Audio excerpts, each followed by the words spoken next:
Welcome to the Nurses Breakroom. It's not a place we get to visit very often in real life, but you're always welcome to come and recharge here. And while you're at it, head to selfcareisn'tselfish.com and grab your free copy of my book, Self-Care Isn't Selfish, The Compassionate Nurse's Step-by-Step Guide to Personalized Stress Relief. It's packed with simple, effective strategies to help you prioritize your needs without guilt so you can feel energized, focused, and ready to take on the day. Grab yours at selfcareisn'tselfish.com. Hello, and welcome back to another episode of the Nurses Breakroom with Jenny Lytle, RN.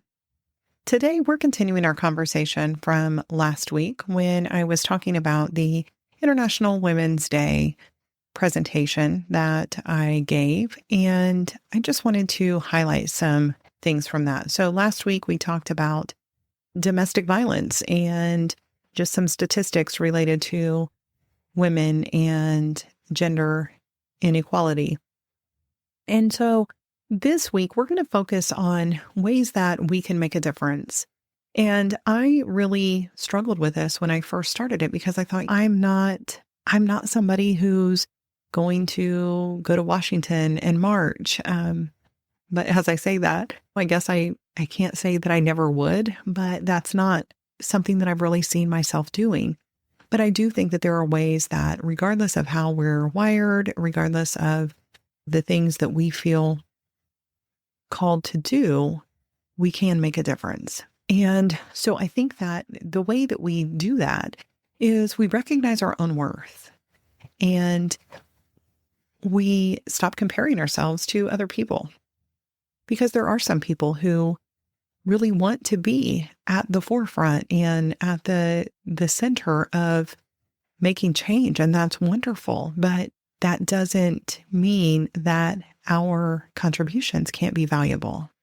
So, we quit comparing ourselves to them and we embrace our own uniqueness and beauty and individuality and we celebrate the little things that we do. So I think that there's 4 steps that any of us can take to figure out how can we accelerate action toward equality. And the first step, I believe, is that we get curious. We question our own biases, and it may be something that is very uncomfortable. And it doesn't have to be something that maybe you would verbalize to someone else. Maybe it's those thoughts that you have, however fleeting, when you're in a situation with maybe people who don't look like you or act like you, or we can sometimes have some judgments, and sometimes it's just those little underlying thoughts and things that have been programmed into us from when we were younger, or certain circumstances or situations, and then we can overgeneralize. So thinking about what are those things and just acknowledging those first, taking the time to question that, realizing that we all have those things, and that doesn't make us awful people, but it does give us a place to start from, a way to move forward and move beyond those things. So we can also look around us. Does everyone look like us, vote like us, believe like us? And if so, can we maybe change that? Because there's so much power in getting to know individual people. Instead of seeing things as us versus them, whoever them are, and yes, I realize that should have been they, but instead of looking at things as very black and white, when we get to know people on a personal level, then we realize how much we have in common. So who do we listen to? And who do we support? And really, are we creating space for others at the table? Is there room for different opinions, different beliefs? And we also need to get to know ourselves a bit better. Like, what really matters to me? And who am I is the question that changed my life. And if you've read my book, you know that it kind of starts with that.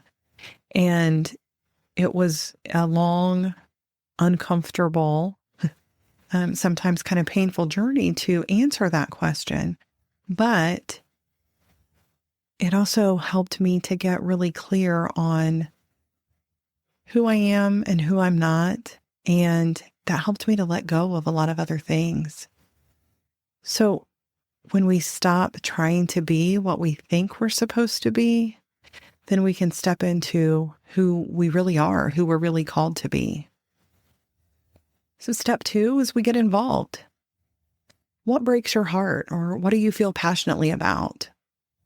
What are some areas of giftedness and skill that you have?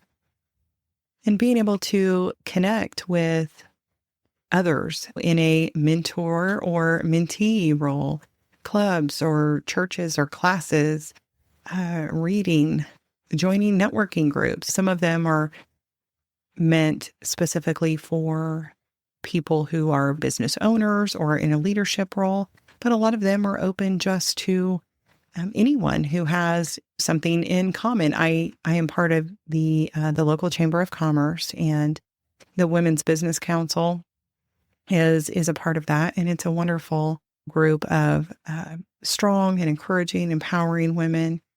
And there's also networking groups that are open to anyone in the business world. And then I'm also a part of a networking group called Gather and Grow, and that is just for women in general. So some of us are business owners, some of us are employees, and some of us are maybe not employed somewhere, not working outside of the home. And that's okay, because we all need that connection. And it's a great way to find out about other ways to be able to come together and support each other, and to find out about causes that maybe you didn't even know about.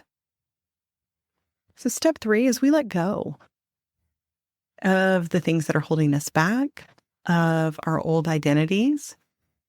I find that when I have bonded with someone, it is hard for me to let go of that relationship. But I love the quote by Brian A. Drew Chalker: "People come into your life for a reason, a season, or a lifetime." And as much as I can have difficulty with letting go, I recognize that there are those people, and that's okay. Not everybody is meant to be a lifelong friend. And so that's when we need to let go of some of those old connections and let go of guilt, because we've all made mistakes and we're imperfect people. Now, make amends if needed and learn from it, but then try to release yourself from it. And I know that that's easier said than done, but there is work that can be done around those kind of things, and it may be something that you need to get some help with. And letting go of fears. And one thing I like to do is kind of reframe that, because like last week when I was pitching myself for the keynote and stepping into something that was uncomfortable, the way that I can look at that now is, what if I don't act on what I'm feeling called to do?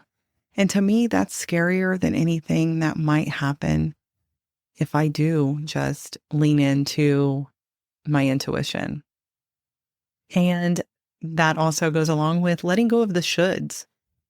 What you are called to do, what you are equipped to do and excited about doing, is probably completely different than what I am. And that's okay. That's even great. That's one of the things that is worth celebrating.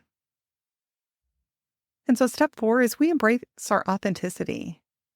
So learning who we are and what we love, what we don't so much is such a freeing thing. So for me, I enjoy walking, and occasionally I enjoy running. But I wanted to run more, because I think saying I'm going for a run sounds so much cooler than I'm going for a walk. And so I did do a bit of running. And what I discovered is I don't love running. I can do little bits here and there. What I do like to do is to walk And then sometimes when I'm walking as fast as I can, sometimes it's easier to run. And I like having those little bursts. But just to go running for miles and miles, that's not something that really I enjoy.